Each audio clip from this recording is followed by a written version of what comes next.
yangu. Hata kama yeye ana akili nyingi, ina maana ameshindwa kuja neno msungo ni tusi. Kati. Nani Sham? Umeona anavyoongea huyo? Wewe upo nomo, hujaonekana kama umekasirika. Na wewe nani Bashiru, hiyo ni shoti yenu yani. Kwa hiyo mama mdogo lazima uonekane umechukia. Shoti hiyo. Ni shoti, ni two shot hiyo. Wewe upo kwenye shoti na Sham upo kwenye shoti. Kwa hiyo maneno yake anaposema wewe yani yule kwamba ametoka chini hapa kukulalamikia usiondoke, bado una reaction yako ile kama umekasirika. Okay, twende. Ndio pia hujakata. Sijakata. Anza Sham nani kibanio action. Kaka yako ameamua mtukane mama yangu mbele yangu. Na hata kama yeye anifanya na akili sana, ina maana ameshindwa kutafsiri neno msungo ni tusi. Ana maana gani? Mama mdogo twende, anasema mimi sitaki kusikia maneno mengi.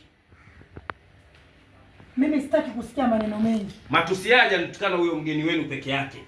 Matusi yaje nitukana mgeni wenu peke yake. Hata wewe mkwe umeshiriki kunitukana. Hata wewe mkongo umeshiriki kunitukana. Maana sijui mumwambia nini kuhusu familia yetu. Maana sijui mumwambia nini kuhusu familia yetu. Shiru, mama, mimi si Mama. Mbona mimi si? Usijitetee. Wakati kaka yako akiniuliza twende action, usijitetee. Usijitetee. Wakati kaka yako ananiuliza anile kisha ale au ale kisha anile, ulichukua maamuzi gani?